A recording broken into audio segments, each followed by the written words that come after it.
오늘 이 아침에도 하나님의 은혜를 사모하여 기도의 자리에 나오신 모든 성도님들을 환영하고 축복합니다. 오늘 우리에게 주신 하나님의 말씀은 신약성경 데살로니가전서 5장 12절에서 28절까지의 말씀입니다. 형제들아, 우리가 너희에게 구하노니 너희 가운데서 수고하고 주 안에서 너희를 다스리며 권하는 자들을 너희가 알고 그들의 역사로 말미암아 사랑 안에서 가장 귀히 여기며 너희끼리 화목하라. 또 형제들아, 너희를 권면하노니 게으른 자들을 권계하며 마음이 약한 자들을 격려하고 힘이 없는 자들을 붙들어 주며 모든 사람에게 오래 참으라. 삼가 누가 누구에게든지 악으로 악을 갚지 말게 하고 서로 대하든지 모든 사람을 대하든지 항상 선을 따르라. 항상 기뻐하라. 쉬지 말고 기도하라. 범사에 감사하라. 이것이 그리스도 예수 안에서 너희를 향하신 하나님의 뜻이니라. 성령을 소멸하지 말며 예언을 멸시하지 말고 범사에 헤아려 좋은 것을 취하고 악은 어떤 모양이라도 버리라. 평강의 하나님이 친히 너희를 온전히 거룩하게 하시고 또 너희의 온 영과 혼과 몸이 우리 주 예수 그리스도께서 강림하실 때에 흠없게 보전되기를 원하노라. 너희를 부르시는 이는 미쁘시니 그가 또한 이루시리라. 형제들아, 우리를 위하여 기도하라. 거룩하게 입맞춤으로 모든 형제에게 문안하라. 내가 주를 힘입어 너희를 명하노니 모든 형제에게 이 편지를 읽어주라.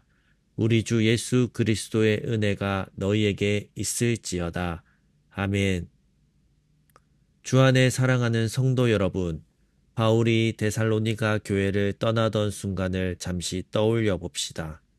당시 로마 제국의 주요 항구 도시였던 데살로니가는 문화, 종교, 상업이 뒤섞인 거대한 소용돌이와 같았습니다.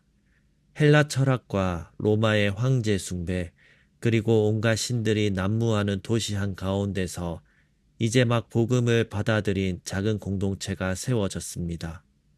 그런데 교회를 세운 지 겨우 넉 달 만에 유대인들의 박해가 시작되었고 바울은 떠날 수밖에 없었습니다.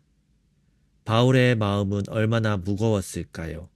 이제 막 싹을 틔운 저 작은 교회가 혹시라도 흔들리면 어쩌나, 핍박 속에 믿음을 버리면 어떻게 되나 하는 걱정이 가득했을 것입니다.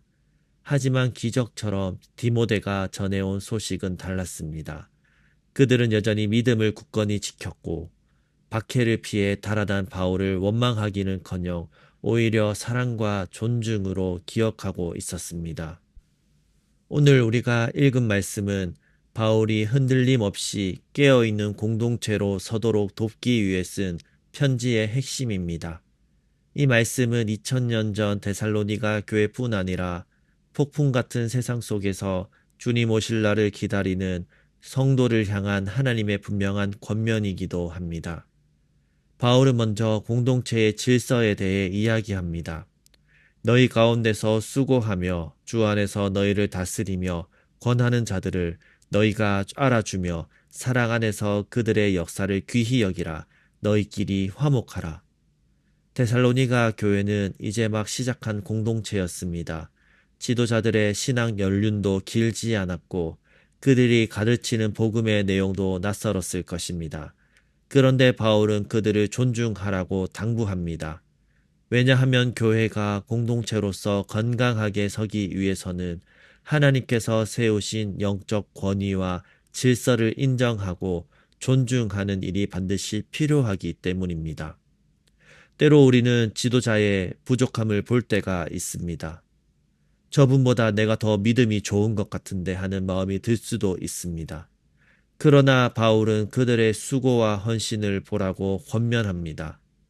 로마 사회의 온갖 우상숭배와 타락 속에서 믿음을 지키고 교회의 기초를 놓기 위해 애썼던 그들의 땀을 기억하라는 것입니다. 그들의 사역을 귀하게 여길 때 교회는 외부의 박해에도 흔들리지 않고 굳건히 설 수 있는 것입니다.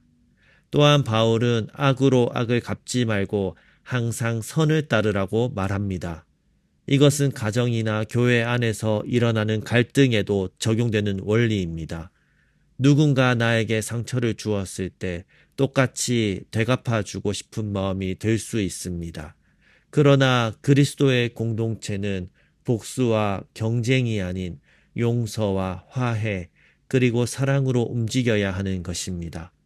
이것이 바로 교회가 세상과 구별되는 중요한 특징인 것이죠. 이어서 바울의 권면 중 가장 또 유명한 말씀이 나옵니다.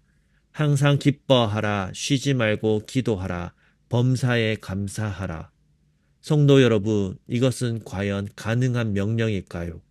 어떻게 우리는 늘 기뻐하고 쉬지 않고 기도하며 모든 일에 감사할 수 있을까요? 그 비밀은 하나님과의 관계에 있습니다. 우리의 기쁨은 상황이나 환경에 좌우되는 것이 아닙니다. 그것은 고난 속에서도 주님이 우리와 함께 하신다는 사실에서 비롯됩니다.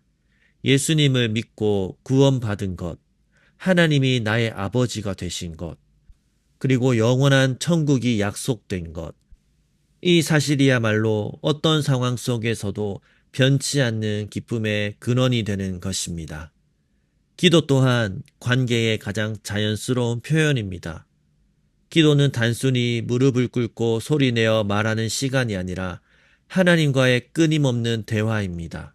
식당에서 음식을 기다릴 때, 출퇴근길에, 차를 운전할 때, 혹은 아이를 재우는 순간에도 우리는 마음속으로 주님과 소통할 수 있습니다.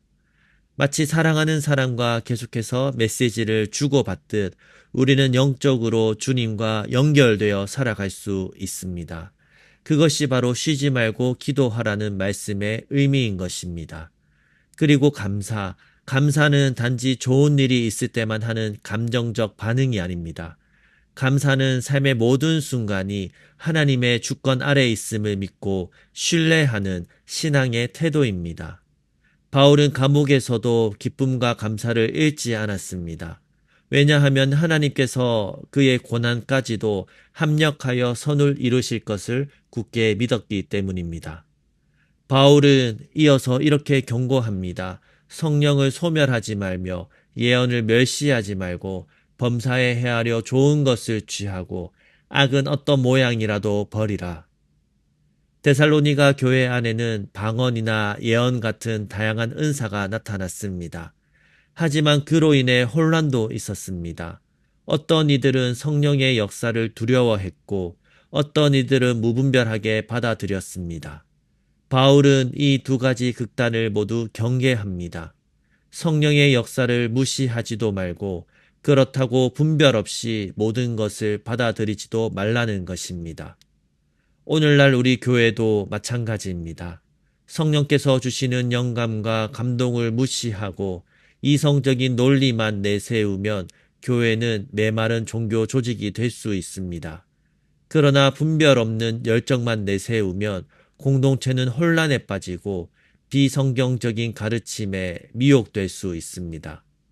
바울은 지혜로운 균형을 제시합니다. 모든 것을 시험하여 좋은 것을 붙들고 악은 모양이라도 버려라. 성령의 역사를 거부하지는 말되 그것이 과연 하나님으로부터 온 것인지 말씀에 비추어 건강한 것인지 분별해야 한다는 것입니다. 즉 성령의 불은 건강한 분별력 가운데서 지켜내야 할 은혜의 불인 것입니다. 마지막으로 바울은 축복의 기도로 편지를 마무리합니다. 평강의 하나님이 친히 너희를 온전히 거룩하게 하시고 너희 온 영과 혼과 몸이 우리 주 예수 그리스도 강림하실 때에 흠없게 보존되기를 원하노라. 너희를 부르시는 이는 미쁘시니 그가 또한 이루시리라.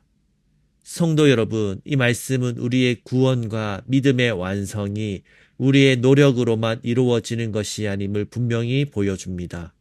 우리의 믿음이 때때로 연약하고 흔들릴지라도 하나님의 신실하심이 우리를 끝까지 지켜주십니다.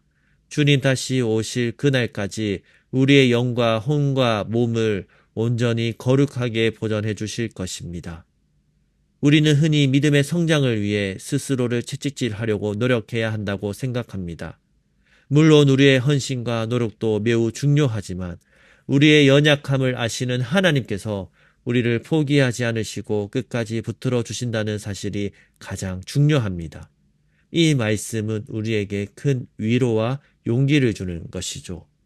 주 안에 사랑하는 성도 여러분, 데살로니가 교회는 세상의 거친 파도 속에서도 흔들림 없는 믿음의 공동체로 세워졌습니다.